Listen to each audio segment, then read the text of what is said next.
มันจะเหลือคุณค่าเนี่ยคนบางคนยังมีชีวิตอยู่เนี่ยที่บอกว่ามีความเสียสละประกอบโกยผลประโยชน์เข้าตัวเองประกอบโกยผลประโยชน์เข้าพวกพ้องถึงแม้ว่าจะเป็นผู้ที่เสียสละเพื่อชาติเพื่อศาสนาแต่ถ้าเอามาวัดกันว่าเหลืออย่างพ่องบางคนตายเนี่ยบ่มีอย่างเหลือเลยท่านผู้ฟังที่เป็นตัวตนของตัวเก่าเป็นส่วนตัวบ่มีแต่ว่าคุณความดีเนี่ยท่านยังมีอยู่ฝากไว้ในแผ่นดินฝากไว้ในพระศาสนาคนก็ยังยกย่องสรรเสริญแต่บางคนนี่เกิดมาได้โอกาสกอบโกยผลประโยชน์มาว่าเพื่อกลุ่มเพื่อพวกพ้องเพื่อบริวาร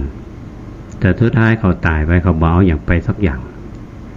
แต่คนที่ยังอยู่ก็โกนด่าเขาว่าเขาบ่เป็นฉะนั้นเป็นฉะนี้แล้วก็บ่สร้างอนุสาวรีย์ไว้ฮื้อนะก็จะเห็นได้ว่าในประวัติศาสตร์การสร้างอนุสาวรีย์ฮื้อไผ่คนใดคนหนึ่งเนี่ยนะก็ถือว่าสำคัญในช่วงนั้น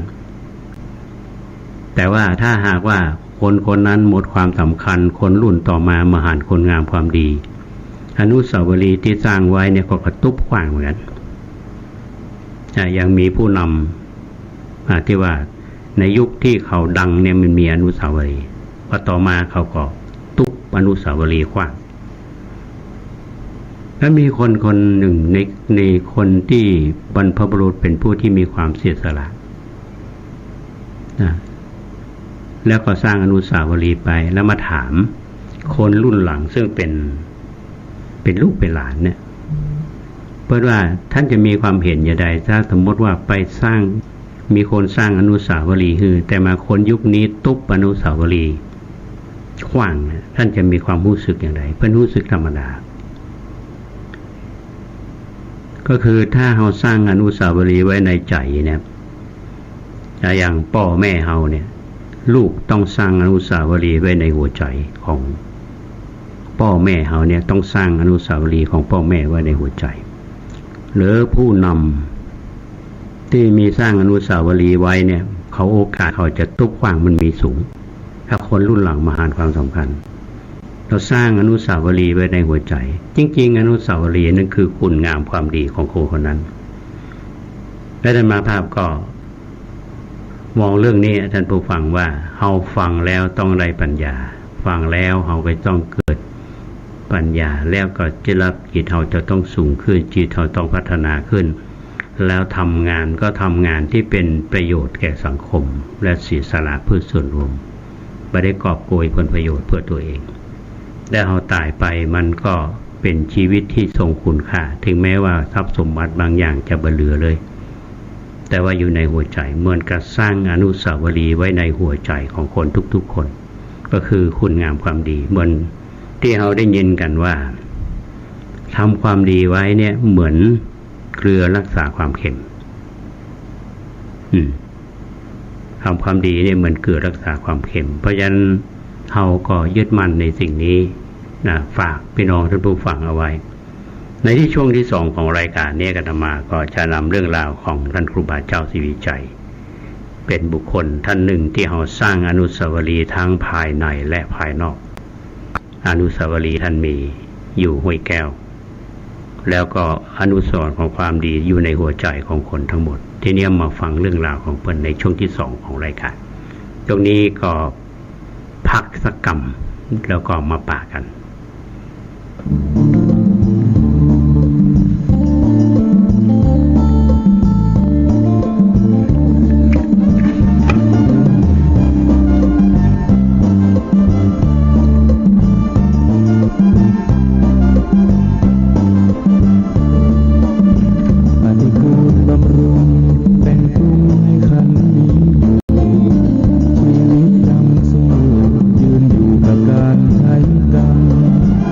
จะเอา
รั้นทำก็ทำจิตใจผีสิงไม่โดนปืนยิงก็ยิ่งเหมือนตายเกินตายกรรมดีกว่านำพาเนื้อกรรมหลุดพ้นมันดูแลตนให้ตนเกิด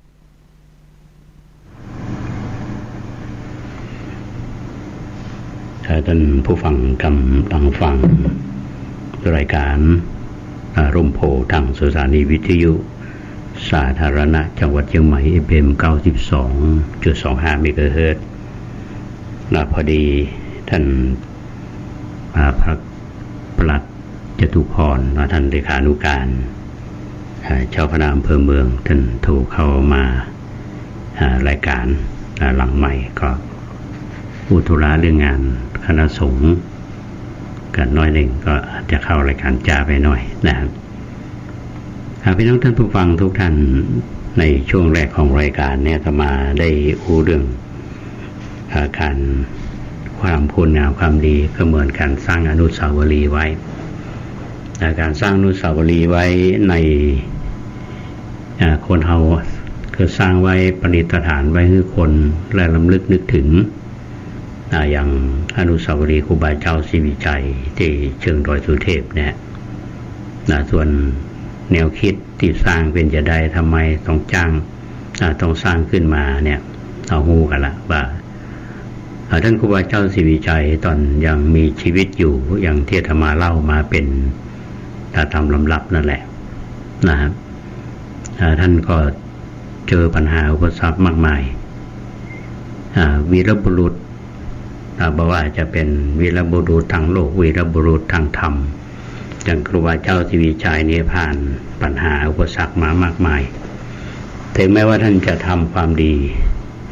แต่ถ้าคนมาหารดีจะด้วยเหตุปัจจัยภายนอกก็แล้วแต่นะอย่างในกรณีของท่านครูบาศรีวิชัยเนี่ยในช่วงของการเปลี่ยนผ่านทางอำนาจทางฝ่ายบ้านเมืองก็ดีในช่วงนั้นแล้วก็อำนาจเปลี่ยนผ่านในการพระศาสนาก็ดีที่พยายามที่จะยึดอำนาจไปอยู่ส่วนกลางแต่ก็ทำให้คนที่อยู่ในหัวเมืองเนี่ยนะครับก็มีปฏิกิริยาเพราะว่าเขามีจารีตมีประเพณีมีอย่างอยู่แล้วมันก็เกิดปัญหาก็เป็นเรื่องที่เราจะต้องมาศึกษาต้องเรียนรู้ด้วยกันเราต้องสร้างอนุสาวรีย์ไว้ในหัวใจเพราะฉะนั้นที่อาตมาภาพนำเรื่องราวของท่านครูบามาเล่าในรายการนี้เหมือนกับเขามาลำนึกถึงเรื่องราวของท่านในยามที่ท่านได้ต่อสู้ชีวิตถึงแม้ว่าจะอยู่ในผ้าเหลืองแต่ว่าคนสีเดียวกันนี้ก็ไม่ใช่ว่าหักกันทั้งหมดท่านผู้ฟังเพราะอย่างมันเป็นเครื่องแบบสีของการห่มมันเป็นเครื่องแบบเท่านั้นแต่ว่าในหัวใจของแต่ละคนนี้มันต้องมีสิ่งหนึ่งนั่นก็คือคุณธรรมอยู่ในหัวใจถ้าว่ามีกิเลสมีความโลภมีความโกรธมีความหลงมีฮักมีจังมีอย่างตรมีอิจฉาริษยาเนี่ยที่แสดงออกมาเนี่ยเขาก็หันว่านั่นแหละคือสิ่งที่เป็นจริงของบุคคลคนนั้นแต่ท่านครูบาเจ้าศรีวิชัยท่านยืนหยัดในเรื่องนี้นะจนท่านได้มรณภาพพวกเราก็จึงได้มายกย่องท่านมีการสร้างอนุสาวรีย์ถึงแม้ว่าคนรุ่นหลังเนี่ยอย่างคนรุ่นใหม่เนี่ยอาจจะได้ศึกษาในเรื่องนี้นะ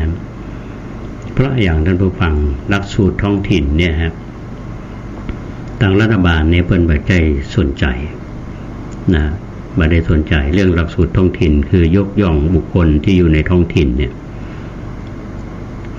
เพิ่นก็จะยกย่องคนที่อยู่แถมระดับหนึ่งเป็นเรื่องธรรมดานะคนที่เขียนประวัติศาสตร์เนี่ยคือผู้ชนะเพราะฉะนั้นครูบาศรีวิชัยนี่จะต้องอู้จากันนะส่วนรายละเอียดต่างๆนี่ที่อาตมาจะนำมาเสนอท่านนะอย่างจำได้ว่าวันก่อนนี้ครูบาเพิ่นเดินทางไปที่ระปูน ไปขึ้นรถไฟที่จะเดินทางเข้ากรุงเทพเพื่อจะไปถวายข้อมูลเนาะในเขาเรียกว่าไปเหมือนจะเป็นถ้าว่าไปก็คือผู้ต้องหาถูกกล่าวหาจากทางฝ่ายรัฐและฝ่ายทางคณะสงฆ์ส่วนกลางเพื่อที่จะให้มีความชัดเจนยิ่งขึ้นท่านก็ต้องเดินทางไป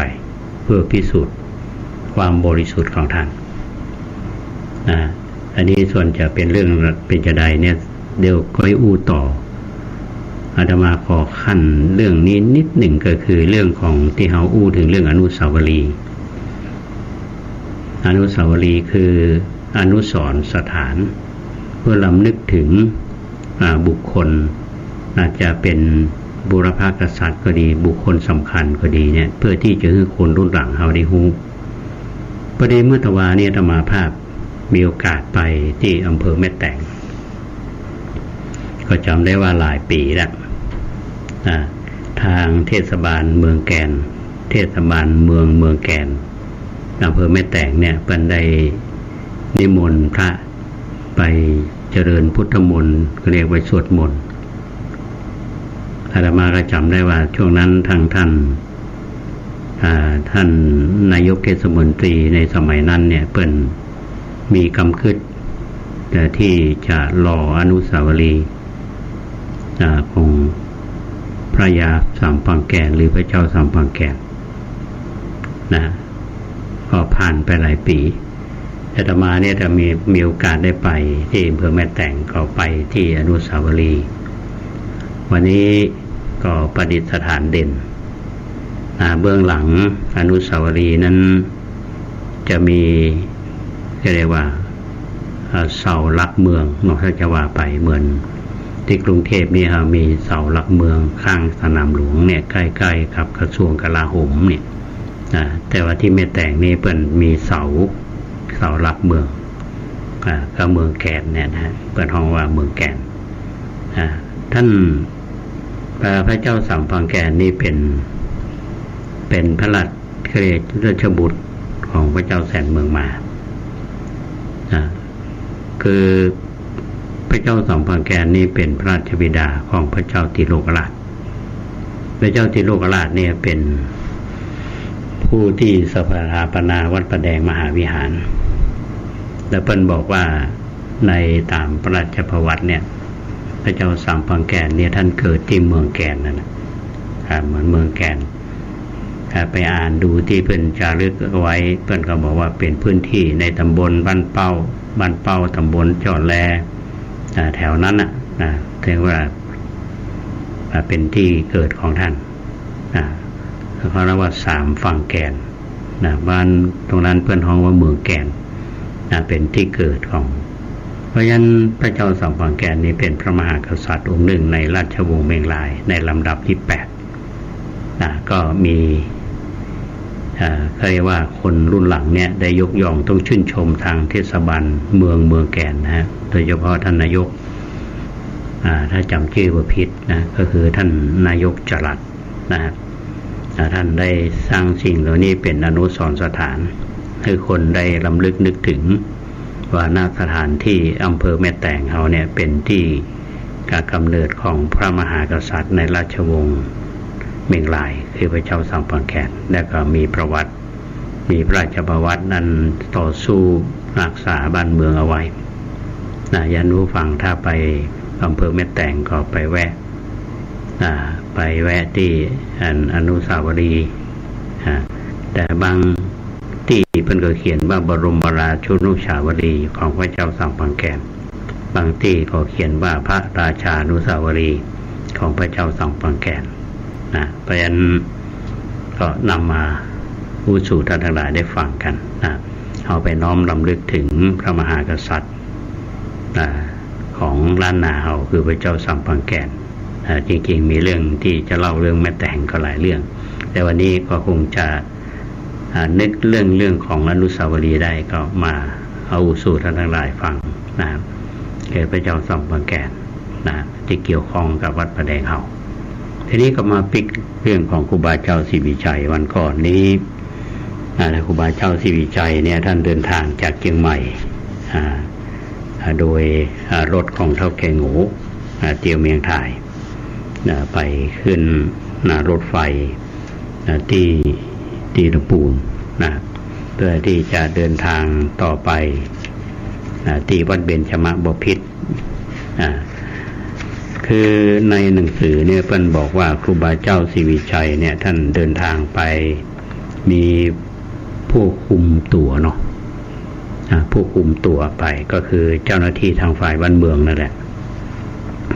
แล้วก็มีลูกศิษย์ติดตามไปแล้วก็เปิ้นเอาไปฝากไว้ที่ตำหนักสมเด็จวัดเบญจมบพิตรโดยแยกอยู่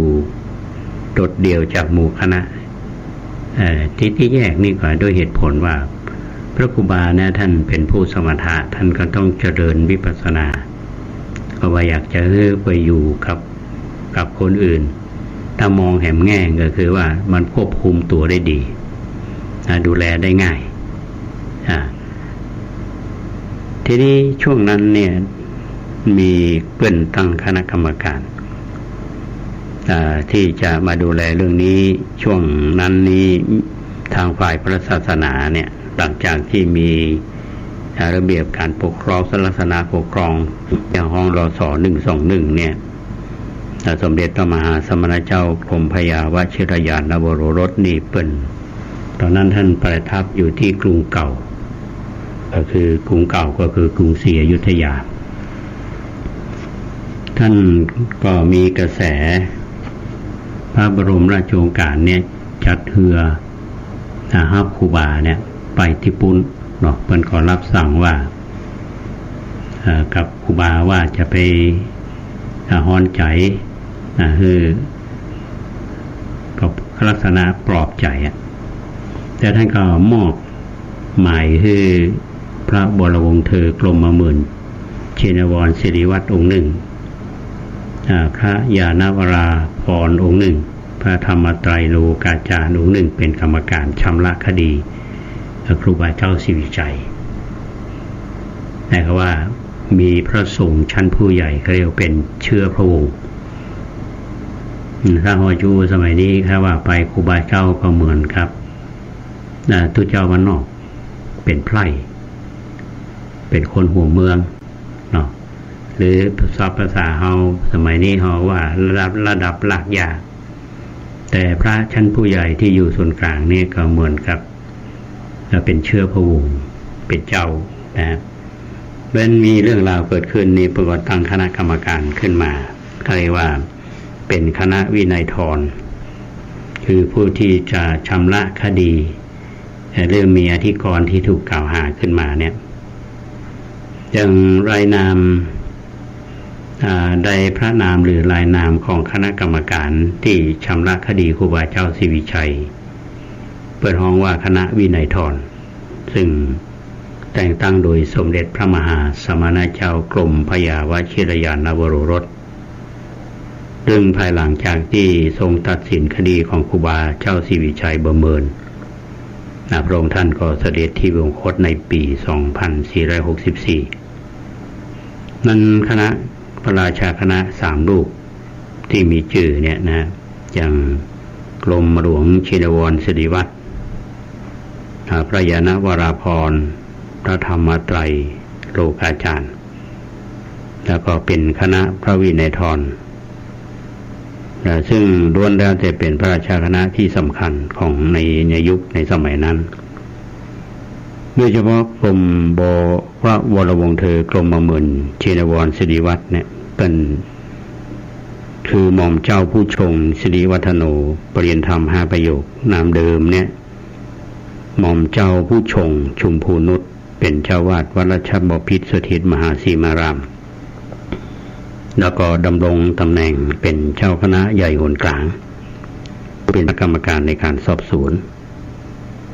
ต่อมาในปี 2464 เนี่ยก็ขึ้นดำรงตำแหน่ง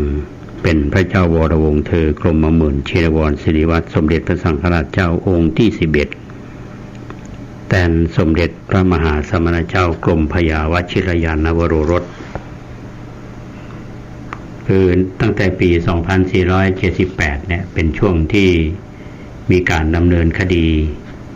ต้องอธิกรณ์ของท่านครูบาเจ้าศรีวิชัยแถมเตือนหนึ่งคือหลังจากที่เหตุการณ์สร้างต่างขึ้นโดยสุเทพนะสมเด็จพระสังฆราชพระองค์นี้ก็บ่มีบทบาทอย่างในการที่จะไต่สวนแถมนะก็เป็นหน้าที่ของ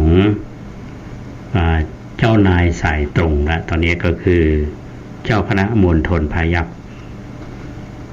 เป็นแปลงเป็นมณฑลพายัพท่านผู้ฟังตอนนั้นก็คือพระธรรมโกษาจารย์ปลดกิติโสภโนนี่ท่านอยู่วัดเบญจมาบพิตรเหตุผลที่ไปวัดเบญจมาบพิตรเพราะอย่างนี้เพราะว่าเป็นที่อยู่ของท่านเจ้าคณะมณฑลพายัพในการชำระคดีครั้งแรกนั้นกรมหมื่นจีนวรศิริวัตรเพื่อนก็คือความเป็นธรรมต่อครูบาเจ้าศรีวิชัยจนพ้นมนทินแล้วก็ดำรงตำแหน่งสกลมหาสังฆปนิยักษ์อยู่16 ปีท่านก็ได้เสด็จที่วงคตอันนี้เป็นพระผู้ใหญ่นะแต่รูปหนึ่งก็คือพระยานวราภรณ์คือหม่อมราชวงศ์ชื่นสุจิโตรประเรียนธรรม7 ประโยคนามเดิมคือหม่อมราชวงศ์ชื่นนพวงศ์ปี 2463 นี้ทำหน้าที่เป็นเลขานุการของสมเด็จพระมหาสมณเจ้ากรมพระยาวชิรยานวโรรสที่วัดบวรนิเวศวิหารก็ได้มอบหมายให้เป็นรองประธานคณะกรรมการชำระคดีครูบาเจ้าศรีวิชัยต่อมาในปี 2488 ก็ขึ้นเป็นสมเด็จพระสังฆราชกรมหลวงวชิรยานวงศ์สมเด็จพระสังฆราชองค์ที่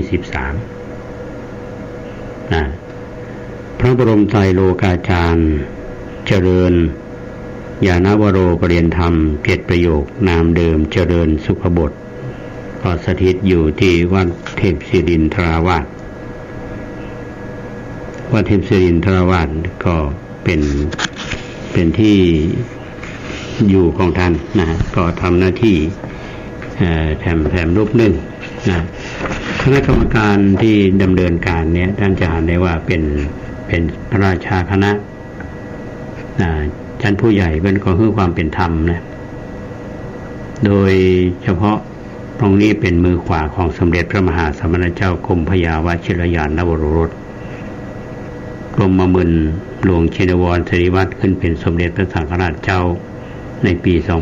2464 ก็ได้เลื่อนสมณศักดิ์เป็นพระธรรมโลกไตรโลกาจารย์เป็นศาสนสมภารเป็นเจ้าคณะมณฑลปราจีนบุรีรองเจ้าคณะธรรมยุทธนิกายแล้วสมณศักดิ์สุดท้ายก็คือสมเด็จพระพุทธโฆษาจารย์เป็นประธานคณะกรรมการมหาเถรสมาคมร่วมตัดสินคดีอธิกรณ์ครูบาเจ้าศรีวิชัยแถมเตือนหนึ่งในปี 2478 แม้ว่าไม่ได้ขึ้นเป็นสมเด็จพระสังฆราชแต่ว่าก็ได้รับการยกย่องเป็นพระมหาเถระประจำราชินีกุลดิษกุลของสมเด็จพระบรมโรงเธอพระองค์เจ้ากรมพระดำรงราชานุภาพผู้เป็นจอมปราดแห่งอาณาจักรสยามนอกจากนั้นก็ยังมีพระเถระแถมรูปหนึ่งที่เข้ามามีบทบาทสำคัญในคณะวินัยทรแม้ไม่ได้มีรายชื่อ1 ใน 3ของคณะกรรมการชำระคดีความของท่านหนึ่งก็คือพระครูประหลัดสัมพิพัฒน์พรหมจริยาจารย์พานโกปรริยนธรรม3 ประโยคหรือมีสมณศักดิ์เต็มคือพระครูประหลัดพิพัฒน์พรหมจริยาจารย์สัพพกิจอันนี้คือเป็นคณะกรรมการที่ทำการสอบสวนครูบาเจ้าศรีวิชัยว่าจะหาได้ว่าคณะวินัยทรทั้ง5เนี่ยประกอบไปด้วยสมเด็จสมพระมหาสมณเจ้ากรมพระยาวชิรยานวโรรสกรมหมื่นชินวรศิริวัตรพระยานวราภรณ์พระธรรมไตรโลกาจารย์พระครูประหลัดสัมพิพัฒน์พรหมจริยาจารย์เป็นพระราชาสายธรรมยุทธที่ยิ่งใหญ่สุดในยุคนั้นทุกโรงทุกรูปล้วนคือความเป็นธรรมแก่ครูบาเจ้าศรีวิชัยแบบ ตรงไปตรงมา อันนี้เป็นเรื่องราวที่ครูบาเจ้าศรีวิชัยไปพักที่อยู่ที่วัดเบญจมบพิตรซึ่งเป็นวัดของท่านเจ้าคณะมณฑลพายัพนะที่แล้วก็ทางคณะกรรมการเพื่อนก็สอบสวนและคือความเป็นธรรมส่วนรายละเอียดผลออกมาจะเป็นอย่างไรท่านผู้ฟังรอฟังไปเนาะอันนี้ก็เล่าสู่ท่านทั้งหลายได้ฟังก็มาย้อนรำลึกถึงอดีตคือไม่ใช่เรื่องที่เราฟื้นพลอยหาตะเข็บที่เขาว่าแต่ว่าเป็นที่สิ่งที่เราจะต้องเรียนรู้แล้วก็มาประกอบการพิจารณาโดยใช้วิจารณญาณว่าพระมหาเถระในสมัยก่อนเนี่ยท่านคือความเป็นธรรมกับพระที่อยู่ในหัวเมืองโดยเฉพาะท่านครูบาเจ้าศรีวิชัยของเราอันนี้ก็อดใจรอฟังต่อไปนะในวันต่อไปจะมาก็จะนำมาเสนอตามเวลาสมควรดังที่อาตมาได้แจ้งให้ท่านทั้งหลายได้รับทราบว่าวันที่12สิงหาคม2563เนี่ยทางคณะสงฆ์และทางฝ่ายบ้านเมืองเนี่ยเพิ่นก็จะได้จัดกิจกรรมปฏิบัติธรรมซึ่งสำนักงานวัฒนธรรมจังหวัดเชียงใหม่ร่วมกับคณะสงฆ์จังหวัดเชียงใหม่เนี่ยก็กำหนดจัดกิจกรรมปฏิบัติธรรมเฉลิมพระเกียรติสมเด็จพระนางเจ้าสิริกิติ์บรมราชินีนาถพระบรมราชชนนีพันปีหลวงและสมเด็จและเฉลิมพระเกียรติพระบาทสมเด็จพระคณิษฐาธิราชเจ้ากรมสมเด็จพระเทพรัตนราชสุดาสยามบรมราชกุมารีซึ่งเพื่อนก็ทางคณะสงฆ์เนี่ยเพิ่นก็มอบในส่วนคณะสงฆ์อำเภอเมืองเนี่ยมอบคือกับ40เนาะศูนย์ปฏิบัติธรรมเนี่ยในนามของอำเภอเมืองซึ่งทางพระเดชพระคุณเจ้าคุณพระราชรัชมนีเจ้าคณะอำเภอเมืองเชียงใหม่เนี่ยเปิ้นขานว่าศูนย์ปฏิบัติธรรมประจำตำบลซึ่งในตำบลสุเทพเขต2เขาเนี่ยเป็นก็ข้อวัดประแดงเขาเนี่ยเป็นสถานที่ที่จะจัดปฏิบัติธรรมในช่วงของวันดังกล่าวเพื่อนก็ขอเชิญชวนญาติโยมเฮามีเวลาเฮาเข้ามาร่วมปฏิบัติธรรมด้วยกันนะครับปฏิบัติธรรมเฉลิมพระเกียรติซึ่งวันนั้นตามกำหนดการปกตินั้นมันก็เป็นวันธรรมสวนะอยู่แล้วเมื่อเราพร้อมกันในช่วงเช้าเนาะแสดงเราก็ประมาณ7 โมงครึ่ง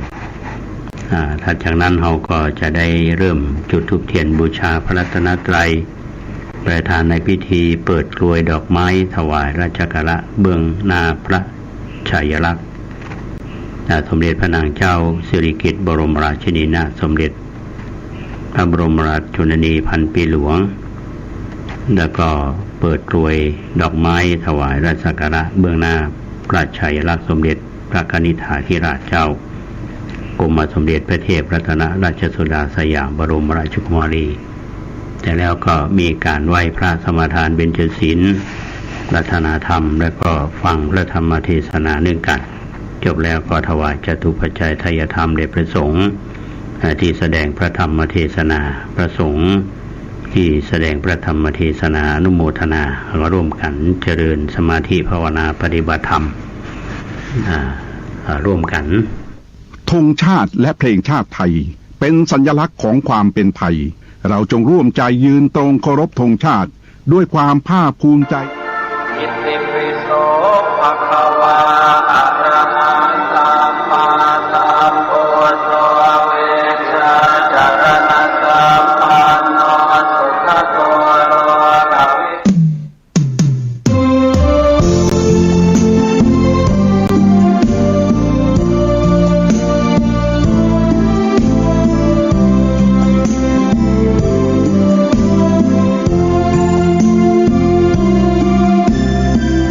เข้าวัดกราบพระ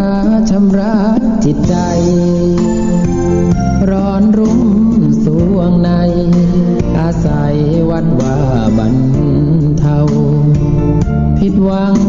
ใจป่วยโชคไม่อำนวยช่วยเราเปิดใจรับเอาพระธรรมปัดเป่าดวงมันเข้าวัดเถิดนะอย่าได้โศกาพระพุทธรักษาพระธรรม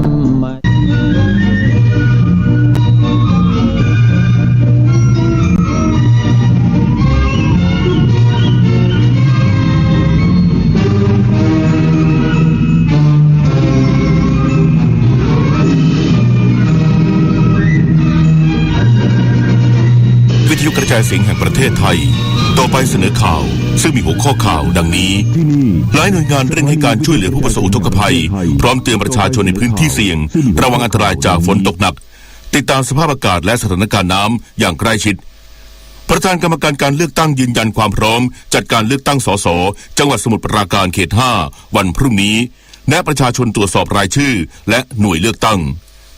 ฝรั่งเศสจะเป็นเจ้าภาพจัดการประชุมระดมความช่วยเหลือให้แก่เลบานอนวันพรุ่งนี้หลังประสบเหตุระเบิดต่อไปเป็นรายละเอียดของข่าวหลายหน่วยงานเร่งให้การช่วยเหลือผู้ประสบอุทกภัยพร้อมเตือนประชาชนในพื้นที่เสี่ยงระวังอันตรายจากฝนตกหนักและติดตามสภาพอากาศและสถานการณ์น้ำอย่างใกล้ชิดกรมอุตุนิยมวิทยารายงานสภาพอากาศ 24 ชั่วโมงข้างหน้าร่องมรสุมพาดผ่านภาคเหนือและภาคตะวันออกเฉียงเหนือเข้าสู่หย่อมความกดอากาศต่ำกำลังแรงบริเวณทะเลจีนใต้ตอนกลางประกอบกับมรสุมตะวันตกเฉียงใต้ที่พัดปกคลุมทะเลอันดามันประเทศไทยและอ่าวไทยมีกำลังแรงขึ้นทำให้ประเทศไทยมีฝนตกชุกและมีฝนตกหนักบางพื้นที่บริเวณภาคเหนือภาคตะวันออกเฉียงเหนือภาคกลางภาคตะวันออกและภาคใต้ขอให้ประชาชนที่อาศัยในพื้นที่เสี่ยงภัยบริเวณภาคเหนือภาคตะวันออกเฉียงเหนือและภาคใต้ระวังอันตรายจากฝนตกหนักที่อาจทำให้เกิดน้ำท่วมฉับพลันน้ำป่าไหลหลากได้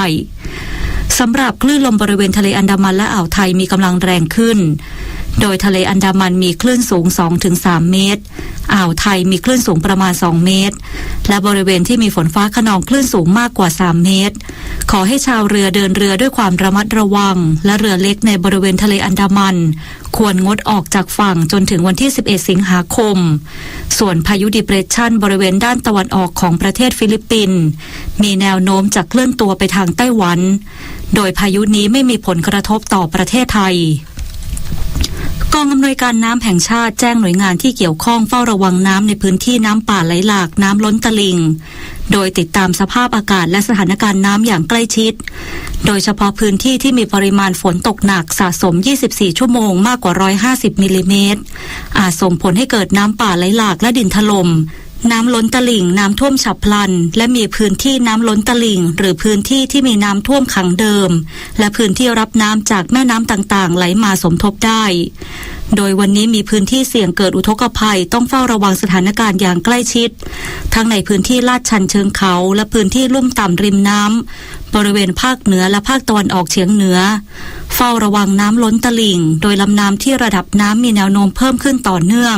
อาจส่งผลให้เกิดน้ำท่วมขังพื้นที่ลุ่มต่ำริมลำน้ำบริเวณแม่น้ำน่านแม่น้ำลาวแม่น้ำป่าสักและระดับน้ำแม่น้ำโขงเพิ่มขึ้นอย่างรวดเร็วตั้งแต่จังหวัดเชียงรายเลยหนองคายบึงกาฬนครพนมมุกดาหารอำนาจเจริญและจังหวัดอุบลราชธานีกรมป้องกันและบรรเทาสาธารณภัยประสาน14จังหวัดภาคเหนือและภาคตะวันออกเฉียงเหนือเตรียมพร้อมรับมือน้ำป่าไหลหลากและน้ำล้นตลิ่งจากฝนตกหนักต่อเนื่องในบางพื้นที่นายชยพลทิติศักดิ์อธิบดีกรมป้องกันและบรรเทาสาธารณภัยเปิดเผยว่ากองอำนวยการป้องกันและบรรเทาสาธารณภัยกลางโดยกรมป้องกันและบรรเทาสาธารณภัยได้ติดตามสภาพอากาศและปริมาณฝนสะสมกับกรมอุตุนิยมวิทยาและกองอำนวยการน้ำแห่งชาติพบว่าร่องมรสุมพาดผ่านภาคเหนือภาคตะวันออกเฉียงเหนือและลมมรสุมตะวันตกเฉียงใต้ที่พัดปกคลุมทะเลอันดามันประเทศไทยและอ่าวไทยมีกำลังแรงขึ้น ทำให้มีฝนตกต่อเนื่องและมีฝนตกหนักบางพื้นที่กรมป้องกันและบรรเทาสาธารณภัยจึงได้ประสาน14จังหวัดในพื้นที่ภาคเหนือและภาคตะวันออกเฉียงเหนือ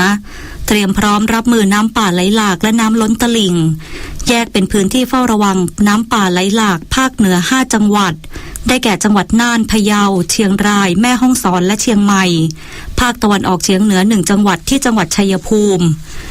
ส่วนพื้นที่เฝ้าระวังน้ำล้นตลิ่งแม่น้ำน่านจังหวัดน่านแม่น้ำแม่ลาวจังหวัดเชียงรายแม่น้ำป่าสักจังหวัดเพชรบูรณ์แม่น้ำโขงจังหวัดเชียงรายเลยหนองคายบึงกาฬนครพนมมุกดาหารอำนาจเจริญและอุบลราชธานีรวมถึงสั่งการศูนย์ป้องกันและบรรเทาสาธารณภัยเขตในพื้นที่เสี่ยงภัยเตรียมพร้อมรับมือสถานการณ์ภัยรวมถึงแจ้งเตือนประชาชนติดตามพยากรณ์อากาศและปฏิบัติตามประกาศเตือนภัยอย่างเคร่งครัดสำหรับประชาชนที่ได้รับความเดือดร้อนจากสถานการณ์ภัยสามารถติดต่อได้โดยด่วนทางสายด่วนนิรภัย1784ตลอด24ชั่วโมงรัฐมนตรีช่วยว่าการกระทรวงมหาดไทยเร่งให้การช่วยเหลือประชาชนที่ประสบอุทกภัยเน้นความพร้อมดูแลประชาชนอย่างเต็มที่โดยให้ความสำคัญกับความปลอดภัยในชีวิตของประชาชนเป็นลำดับแรกนายนิพนธ์บุญญามณีรัฐมนตรีช่วยว่าการกระทรวงมหาดไทยเปิดเผยว่าในช่วงนี้ซึ่งเป็นช่วงมรสุมโดยพื้นที่ภาคเหนือและภาคตะวันออกเฉียงเหนือได้รับผลกระทบมากที่สุดซึ่งการตรวจเยี่ยมการเตรียมความพร้อมของศูนย์ให้ความช่วยเหลือประชาชนทั้งในพื้นที่จังหวัดเชียงรายในพื้นที่ภาคเหนือ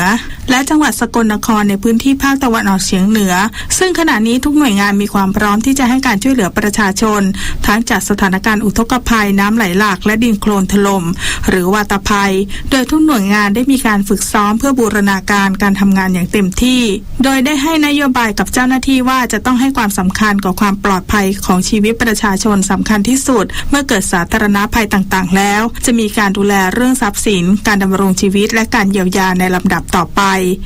ต้องดูแลเรื่องความปลอดภัยในชีวิตของพี่น้องประชาชนเป็นเบื้องต้นก่อนต้องให้ความสำคัญเป็นอันดับแรกคือช่วยให้พี่น้องประชาชนได้ปลอดภัยแล้วหลังจากนั้นก็ไปดูแลเรื่องทรัพย์สินหลังจากดูแลเรื่องพี่น้องประชาชนมีอาหารการกินโยกย้ายอพยพแล้วก็ดูแลเรื่องอาหารการกินดูแลแล้วไปดูแลทรัพย์สินให้พี่น้องประชาชนรัฐบาลก็ได้กำหนดอยู่แล้วว่ากรณีเสียหายอย่างไรจะเบิกได้เท่าไหร่รัฐมนตรีช่วยว่าการกระทรวงมหาดไทยยังขอความร่วมมือประชาชนให้ติดตามพยากรณ์อากาศและประกาศเตือนภัยอย่างใกล้ชิดรวมทั้งขอให้ปฏิบัติตามอย่างเคร่งครัดเพื่อป้องกันความเสียหายที่จะเกิดขึ้นวาสนาตระเกตรายงานสำนักงานประกันสังคมจ่ายสิทธิประโยชน์ทดแทนแก่ญาติผู้เสียชีวิตจากเหตุเรือล่มที่จังหวัดสุราษฎร์ธานีจำนวน3รายเป็นเงินกว่า3,800,000 บาทขณะที่เจ้าหน้าที่เร่งค้นหาผู้สูญหายอีก2รายนายสุทธิสุโกศลปลัดกระทรวงแรงงานเปิดเผยถึงความคืบหน้าการให้ความช่วยเหลือเยียวยาลูกจ้างที่ได้รับบาดเจ็บและเสียชีวิตจากเหตุการณ์เรือราชาเฟอร์รี่4เช่าเหมาลำบรรทุกรถขนขยะล่มที่จังหวัดสุราษฎร์ธานีเมื่อวันที่1สิงหาคมที่ผ่านมาว่ากระทรวงแรงงานโดยประกันสังคมจังหวัดลงพื้นที่ตรวจสอบข้อมูลและดำเนินการให้การช่วยเหลือผู้ประกันตนที่ได้รับผลกระทบอย่างต่อเนื่องล่าสุดอยู่ระหว่างการค้นหาผู้สูญหายอีก2รายในจำนวนนี้เป็นผู้ประกันตนในระบบประกันสังคม1รายอีก1รายไม่เป็นผู้ประกันตนส่วนการให้ความช่วยเหลือจนถึงขณะนี้ได้จ่ายสิทธิประโยชน์ทดแทนแก่ญาติผู้เสียชีวิตจำนวน3รายโดยญาติจะได้รับเงินทดแทนประกอบด้วยค่าจัดการศพค่าทดแทนกรณีเสียชีวิตเงินบำเหน็จชราภาพโดยสำนักงานประกันสังคมได้จ่ายสิทธิประโยชน์ทดแทนรวมเป็นเงินมูลค่าทั้งสิ้น 3,856,733 บาท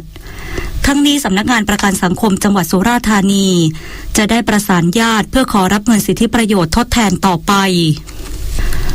ประธานกรรมการการเลือกตั้งยืนยันความพร้อมจัดการเลือกตั้งสสจังหวัดสมุทรปราการเขต5วันพรุ่งนี้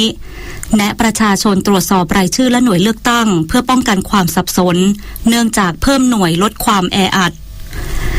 นายอิทธิพรบุญประคองประธานกรรมการการเลือกตั้งตรวจเยี่ยมการส่งมอบตรวจรับวัสดุอุปกรณ์สำหรับการเลือกตั้งสมาชิกสภาผู้แทนราษฎรจังหวัดสมุทรปราการเขตเลือกตั้งที่5แทนตำแหน่งที่ว่างณห้องประชุมองค์การบริหารส่วนตำบลบางเสาธงอำเภอบางเสาธงจังหวัดสมุทรปราการพร้อมให้กำลังใจเจ้าหน้าที่ผู้ปฏิบัติงานโดยกล่าวว่ากกต.มีความพร้อมจัดการเลือกตั้งในครั้งนี้เน้นรูปแบบ New Normal โดยจะมีมาตรการและกลไกติดตามการทุจริตคือมีผู้ตรวจการเลือกตั้งลงพื้นที่ดูแลว่ามีการกระทำใดที่ทุจริตหรือไม่และมีชุดเคลื่อนที่เร็ว3ชุดออกหาข่าวในสถานที่ต่างๆว่ามีการทุจริตหรือไม่หากประชาชนพบเบาะแสการทุจริตให้แจ้งมายังกกต.จังหวัดหรือกกต.ส่วนกลางได้และหากมีพยานหลักฐานก็จะเป็นประโยชน์ต่อการสืบสวนไต่สวนของกกต.ส่วนที่มีการเพิ่มหน่วยเลือกตั้งนั้นเพื่อลดความแออัดและเป็นไปตามมาตรการป้องกันการแพร่ระบาดของโรคโควิด -19 ทั้งนี้เพื่อป้องกันความสับสนเพราะอาจมีการเปลี่ยนสถานที่จึงขอให้ประชาชนตรวจสอบรายชื่อและสถานที่ตั้งของหน่วยเลือกตั้งตามที่กกต.ได้ส่งหนังสือแจ้งเจ้าบ้านไปก่อนหน้านี้แล้วขณะเดียวกันการส่งมอบอุปกรณ์ก็เป็นไปด้วยความเรียบร้อย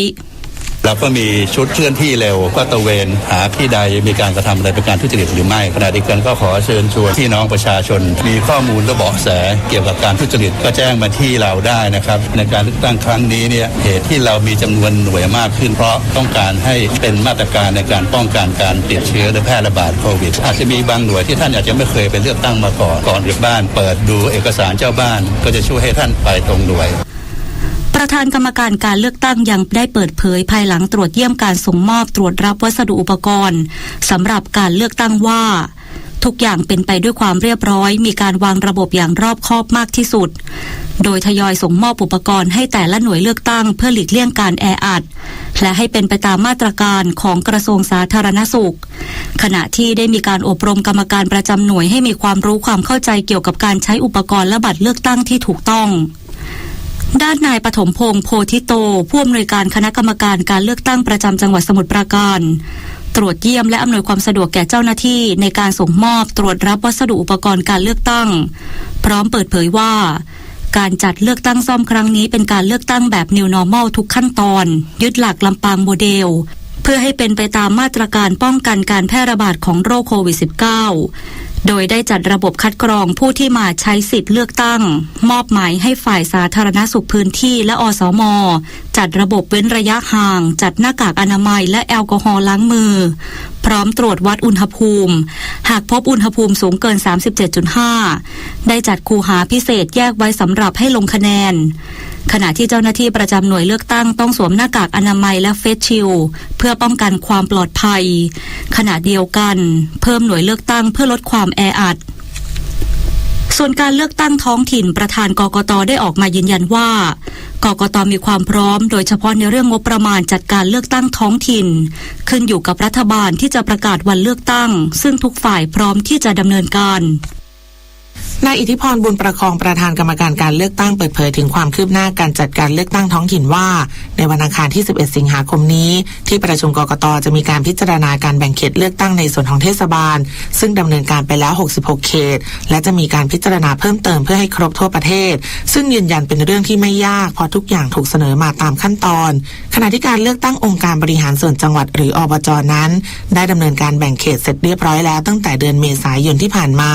นายอิทธิพรกล่าวด้วยว่ายังไม่ได้มีการหารือหรือนัดวันในการพูดคุยกับกระทรวงมหาดไทยหรือหน่วยงานอื่นๆเพื่อจัดการเลือกตั้งท้องถิ่นโดยขึ้นอยู่กับรัฐบาลที่จะประกาศวันเลือกตั้งซึ่งทุกฝ่ายพร้อมที่จะดำเนินการและยืนยันว่ากกต.มีความพร้อมในทุกด้านโดยเฉพาะด้านบุคลากรและงบประมาณสำหรับจัดการเลือกตั้งส่วนการเลือกตั้งท้องถิ่นจะเกิดขึ้นภายหลังสิ้นงบประมาณปี 2563 หรือประมาณในเดือนตุลาคมนี้หรือไม่นั้นนายอิทธิพรกล่าวว่าเรื่องนี้ไม่มีปัญหาและเลขาธิการกกต.ได้ยืนยันแล้วว่างบประมาณสำหรับจัดการเลือกตั้งมีเพียงพอผมธิดาทิพยานนท์รายงานค่ะความคืบหน้าคดียิงกันเสียชีวิตภายในบ่อนการพนันย่านพระราม3ตำรวจนครบาลทุ่งมหาเมฆคุมตัวบอยบ้านครัวผู้ต้องหาฝากขังผลัดแรกที่ศาลอาญากรุงเทพใต้พร้อมค้านการประกันตัว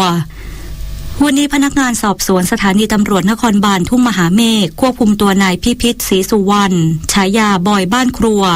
ผู้ต้องหาใช้อาวุธปืนยิงนายถาวรศรีสดเสียชีวิตในบ่อนพนันย่านพระราม3ไปขออำนาจศาลอาญากรุงเทพใต้ฝากขังผลัดแรกเป็นเวลา12วันตั้งแต่วันที่8ถึง19สิงหาคมนี้หลังเข้ามอบตัวกับพนักงานสอบสวนเมื่อกลางดึกคืนที่ผ่านมาโดยนายพิพิธต ำรวจขอศาลฝากขังในข้อหาฆ่าผู้อื่นโดยเจตนาส่วนผู้ต้องหาอีกรายซึ่งเป็นผู้เคลื่อนย้ายพยานหลักฐานฝากขังในข้อหาช่วยผู้อื่นมิให้ต้องรับโทษทำลายซ่อนเร้นพยานหลักฐานในการกระทำความผิดโดยท้ายคำร้องฝากขังพนักงานสอบสวนได้คัดค้านการประกันตัวเนื่องจากเป็นคดีอุกชะกันเกรงว่าหากผู้ต้องหาได้รับการปล่อยตัวชั่วคราวอาจเข้าไปยุ่งเหยิงกับพยานหลักฐานหรือหลบหนีซึ่งยุ่งยากต่อการติดตามตัวมาดำเนินคดีในภายหลังได้อย่างไรก็ตามญาติผู้ต้องหาเตรียมยื่นหลักทรัพย์เพื่อขอประกันตัวในบอยไม่ต่ำกว่า 300,000 บาทซึ่งศาลอยู่ระหว่างการพิจารณารับฝากขังตัวชั่วคราวศูนย์บริหารสถานการณ์การแพร่ระบาดของโรคติดเชื้อไวรัสโคโรนา 2019 หรือสบครายงานสถานการณ์การแพร่ระบาดของโรคโควิด -19 วันนี้พบมีผู้ป่วยรายใหม่เพิ่ม3รายเป็นผู้ที่เดินทางกลับมาจากต่างประเทศทั้งหมดคือจากซาอุดิอาระเบีย2รายเป็นนักเรียนชายไทยอายุ22ปีเดินทางเข้าไทยเมื่อวันที่25กรกฎาคมเข้าพักที่สถานกักตัวที่รัฐจัดให้ที่จังหวัดชลบุรีและตรวจหาเชื้อในวันที่7สิงหาคมที่ผ่านมาผลตรวจพบเชื้อไม่มีอาการและอินโดนีเซีย1รายเป็นชายไทยอายุ32ปีอาชีพพนักงานบริษัทรับเหมาก่อสร้างเดินทางถึงไทยเมื่อวันที่3สิงหาคมเข้าพักสถานกักตัวที่รัฐจัดให้ที่จังหวัดชลบุรีและตรวจหาเชื้อในวันที่6สิงหาคมที่ผ่านมาผลตรวจพบเชื้อไม่มีอาการทำให้ขณะนี้มีจำนวนผู้ป่วยยืนยันสะสม 3,348 รายหายป่วยกลับบ้านแล้ว 3,150 รายรักษาอยู่140รายและไม่มีผู้เสียชีวิตเพิ่มสะสมยังคงที่58รายโดยประเทศไทยยังไม่มีผู้ติดเชื้อในประเทศขณะที่สถานการณ์ผู้ติดเชื้อทั่วโลกกว่า 19.5 รายเสียชีวิตแล้วกว่า 720,000 รายผู้ติดเชื้อในรอบ24ชั่วโมงทั่วโลกกว่า 280,000 รายสหรัฐอเมริกายังคงมีผู้ติดเชื้อมากที่สุดกว่า5ล้านรายตามด้วยบราซิลอินเดียรัสเซียและแอฟริกาใต้ส่วนประเทศไทยอยู่ในลำดับที่112สำหรับแพลตฟอร์มไทยชนะข้อมูลถึงวันที่7สิงหาคมมีผู้เข้าใช้งานแล้วกว่า 40.9 คนกระทรวงวัฒนธรรมนำพลังบวรบ้านวัดโรงเรียนที่มีความพร้อมด้านเอกลักษณ์และผลิตภัณฑ์ที่โดดเด่นนำเป็นแหล่งท่องเที่ยวนำร่องพันธุ์ชุมชนเพื่อกระตุ้นเศรษฐกิจฐานรากหลังสถานการณ์โควิด -19 นายอิทธิพลคุณปลื้มรัฐมนตรีว่าการกระทรวงวัฒนธรรมเปิดเผยถึงนโยบายการส่งเสริมวัฒนธรรมกระตุ้นเศรษฐกิจหลังสถานการณ์โควิด -19 คลี่คลายว่ารัฐบาลได้เน้นย้ำในเรื่องวัฒนธรรมมาฟื้นฟูและต่อยอดทางเศรษฐกิจซึ่งกระทรวงวัฒนธรรมได้ดำเนินการขับเคลื่อนเรื่องการท่องเที่ยวชุมชนที่มีเอกลักษณ์และวัฒนธรรมที่โดดเด่นในโครงการพลังบวรบ้านวัดโรงเรียนที่มีความพร้อมและจะนำชุมชนพลังบวรนำร่องพันธุ์ชุมชนที่มีความพร้อมเพื่อสามารถเป็นแหล่งท่องเที่ยวสามารถสร้างอาชีพและกระจายรายได้ให้ประชาชนในชุมชนควบคู่กับการเตรียมความพร้อมสิ่งอำนวยความสะดวกและผลิตภัณฑ์ของแต่ละชุมชนที่สำคัญคือเราใช้หลักพลังบวรคือบ้านวัดโรงเรียนหรือศาสนสถานนะครับที่มีความพร้อมจะหยิบยกขึ้นมาในเรื่องของการเป็นชุมชนนำร่อง 1,000 แห่งขึ้นมาก่อนซึ่งประชาชนและนักท่องเที่ยวสามารถเดินทางไปได้ทันทีในขณะช่วงนี้นะมีความพร้อมทั้งในเรื่องสิ่งอำนวยความสะดวกเรื่องของเรื่องราวที่เป็นพื้นฐานของวัฒนธรรมในแต่ละแห่งนะครับแล้วก็ที่สำคัญคือมีผลิตภัณฑ์ชุมชนที่สามารถจะสร้างรายได้คืออยากให้มีเม็ดเงินกระจายลงในชุมชนนายกรัฐมนตรีชื่นชมบทบาทสื่อพร้อมนำข้อเสนอแนะมาปรับใช้ขอให้ช่วยกันสร้างความเชื่อมั่นต่อประเทศไทยโดยเฉพาะการบริหารสถานการณ์โควิด -19 นางสาวไตรสุรีไตรสรณกุลรองโฆษกประจำสำนักนายกรัฐมนตรีเปิดเผยว่าพลเอกประยุทธ์จันทร์โอชานายกรัฐมนตรีและรัฐมนตรีว่าการกระทรวงกลาโหมชื่นชมบทบาทของสื่อมวลชนโดยจากการเดินสายพบปะและรับฟังความคิดเห็นของสื่อมวลชนทางหนังสือพิมพ์และสื่อออนไลน์พบว่าหลายข้อเสนอแนะเป็นประโยชน์ต่อการบริหารราชการแผ่นดินซึ่งนายกรัฐมนตรีจะนำความเห็นและข้อเสนอแนะต่างๆมาปรับใช้เพื่อให้เกิดประโยชน์สูงสุดต่อประเทศชาติโดยรวมนอกจากนี้หลายความเห็นยังสอดคล้องกับสิ่งที่รัฐบาลกำลังดำเนินการอยู่โดยเฉพาะการบริหารสถานการณ์โรคโควิด -19 ควบคู่กับการดูแลงานด้านเศรษฐกิจซึ่งจะต้องทำควบคู่กันไปให้เกิดความสมดุลมากที่สุดนางสาวไตรสุรีกล่าวว่าการพบปะสื่อมวลชนอย่างเป็นโอกาสที่ดีที่นายกรัฐมนตรีได้ชี้แจงการดำเนินงานของรัฐบาลพร้อมสร้างความเข้าใจในสิ่งที่กำลังขับเคลื่อนในอนาคตซึ่งพลเอกประยุทธ์เชื่อว่า สื่อมวลชนมีบทบาทสำคัญในการสร้างการรับรู้ต่อประชาชนจึงหวังให้มีการนำเสนอประเด็นต่างๆต่อสังคมอย่างครอบคลุมรอบด้านเพื่อที่ประชาชนจะได้รับรู้ข่าวสารในหลายแง่มุมอันจะมีผลประกอบการตัดสินใจได้อย่างรอบคอบนอกจากนี้นายกรัฐมนตรียังหวังให้สื่อมวลชนได้เป็นส่วนสำคัญในการสร้างความเชื่อมั่นจากประชาชนและชาวต่างชาติต่อประเทศไทยเพราะการสร้างความเชื่อมั่นถือเป็นหัวใจหลักของการขับเคลื่อนเศรษฐกิจหลังสถานการณ์โควิด -19 เริ่มคลี่คลายซึ่งรัฐบาลเองพร้อมที่จะดำเนินการทุกด้านเพื่อฟื้นฟูเศรษฐกิจแก้ไขปัญหาปากท้องของประชาชนและหวังว่าหลังจากนี้การทำหน้าที่ของสื่อมวลชนกับรัฐบาลจะมีความใกล้ชิดกันมากขึ้นเพื่อให้พ้นจากสถานการณ์อันเกี่ยวเนื่องจากโรคระบาดโดยเร็วศักดิ์สิทธิ์ประดับสินรายงานต่อจากนี้ไปขอเชิญรับฟังไทยคู่ฟ้าครับกองทุนเงินให้กู้ยืมเพื่อการศึกษาหรือกยศออกมาตรการช่วยเหลือผู้กู้ยืมที่ได้รับผลกระทบจากการแพร่ระบาดของโรคโควิด -19 โดยจะเตรียมงบประมาณ 34,000 ล้านบาทสำหรับนักเรียนนักศึกษาที่เป็นผู้กู้ยืมทั้งรายใหม่และรายเก่าและขยายเวลาให้ยื่นแบบคำขอกู้ยืมผ่านระบบ e-student loan ไปจนถึงวันที่ 30 กันยายน 2563นอกจากนี้ได้ปรับเกณฑ์คุณสมบัติเฉพาะเกี่ยวกับรายได้ครอบครัวของผู้กู้ยืมที่ขาดแคลนทุนทรัพย์เพิ่มขึ้นเป็นไม่เกิน 360,000 บาทต่อปีเพื่อให้ครอบคลุมผู้ที่เดือดร้อนและปรับเพิ่มค่าครองชีพรายเดือนให้ผู้กู้ยืม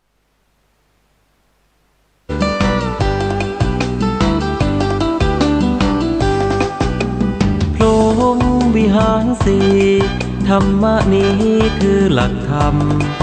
เมตตาข้อหนึ่งข้อนำข้อสองดีล้ำความการุณามุทิตามีมาต่อดีจริงหนอฟังเถิดนาข้อสามแล้วสี่ตามมาคืออุเบกขาสูงค่าแห่งธรรมข้อหนึ่งคือความเมตตาปรารถนาให้ผู้อื่นสุขล้ำกรุณาประเสริฐเลิศล้ำหวังคนอื่นพ้นกรรมพ้นทุกข์โพยภัยถึงมุทิตาแปลเลยนะยินดีจากใจ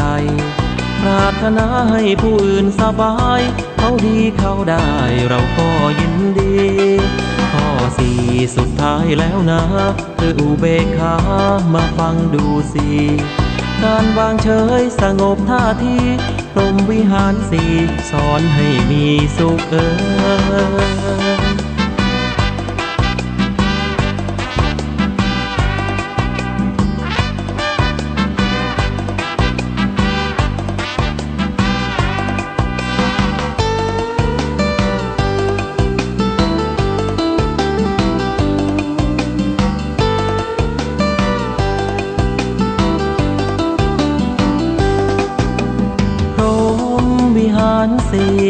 ธรรมะนี้คือหลักธรรม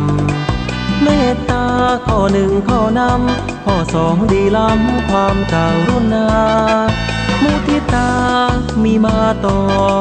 ดีจริงหนอฟังเถิดนาข้อสามแล้วสี่ตามมาคืออุเบกขาสูงค่าแห่งธรรมข้อหนึ่งคือความเมตตาปรารถนาให้ผู้อื่นสุขล้ำกรุณาประเสริฐเลิศล้ำหวังคนอื่นพ้นกรรมพ้นทุกข์โพยภัยถึง